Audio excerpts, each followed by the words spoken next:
Hello, my name is Katie, and I am going to show you how to send out an invitation in Notarize.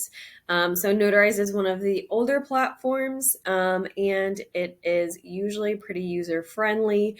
I know the onboarding process can be a little bit difficult, but I just wanted to kind of go over how to send an invite. So first off, what you would do is put in the signer's name. Now, a little bit of a pro tip for me is when you are getting the documents from either the title company or from a law firm or from the general public, however the name is put on the signing. So if it'll say like Jane E. Doe, managing member, or anything like that, you want to make sure to put the middle initial or the middle name. So the way that you do that is either put in the whole entire name as first name, or just put the middle initial. You want to put the email that is going to be tied to them. And then also, if you can, put the phone number, because then it'll send a text message with the link to the text message number. This is for if you are adding additional signers, and then also you would choose the scheduled date or no restrictions. This is if you wanted to bypass knowledge-based authentication. So that is if you personally know the signer, and then that only works if there is one signer as of right now. And today is 1/9/2024. I don't know if they're going to make any changes to that. So otherwise you would upload a document, which I'm going to do right now. Okay, so I just clicked and uploaded one. You can do multiple if you have a lot. And then otherwise you would do template upload if this is something that you do a lot, like a notice of commencement for a roofing company or anything like that. And you just kind of have to wait for it to upload. So I'm going to go ahead and hit pause, and then I will meet you back in the main area. Okay, so after that uploads, it will bring you over to this spot where you can pre-tag. So you will see that you can bring over text box and go ahead and type in whatever the date is. So let's say that we are going to do this on the 10th of January, 2024. Oh, 2024. And then just kind of move it around at will. So this is called pre-tagging. This is when you are fixing everything beforehand, getting everything kind of filled out to the best of your knowledge. If there's anything specific that you don't know, you can't guess. The signers will have to tell you anything as far as like social security number, if they want things checkmarked or not. So if you are doing seller's assurances, you as the notary cannot fill this out, so you'll just have to put check marks for the signers. Otherwise, this is going to be for the signer, and you can see that because it says Jane Doe right here.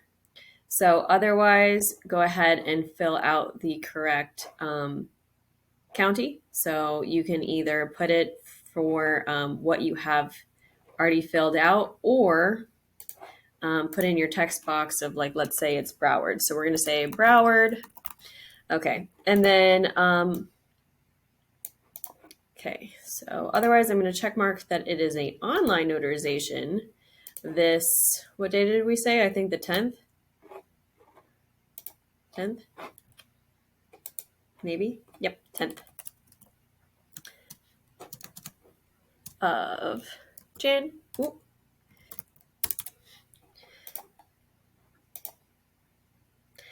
All right, I'm just getting rid of that completely.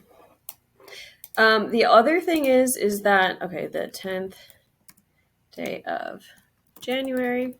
So the other thing is that when you are in the actual session for Notarize, you can't use whiteout, at least as of the last time that I used it. So you want to make sure that you do anything that needs whiteout prior.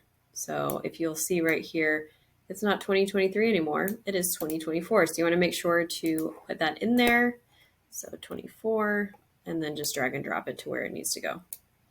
Okay, so I'm going to leave this blank except for that they have produced, and then I'm just going to have to fill that out. The other nice thing is that you can do two separate things. You can do it where they do a bulk, where it comes with everything and then you just kind of have to drag and drop, or you can fill it out individually. So you would put your seal, and then you would have them sign it. You would put your name, your commission expiration. You can put your ID number in case you need to. And then obviously the disclosure, just because for this one, it's not in the seal. If there's anything additionally, additional that you have to add in, just add it in right now. Otherwise, you can hit save and close. And then that is basically it. If you wanted to personalize your email, I probably would, just in case. I would include sign-on instructions, probably a welcome, and then a good contact number, just in case anyone has any questions. You can go ahead and kind of answer that. So a good contact number, email. Usually for international signers, I would put in my WhatsApp, but that is up to you. So otherwise, I would just go ahead and hit send transaction, and then that is it. The other thing is that usually you cannot. You would have to redraft the entire notarization in case there are any changes, like if you need more signers or if there is a change to the document. So if this is something that you are not quite sure on, if this is like the finalized copy, I would probably just wait to send this out, but that is up to you. Otherwise, this is a little bit of a walkthrough as to how to set up a notarization in the platform Notarize. If you have any questions, feel free to reach out and follow along for more tips and tutorials. Thank you.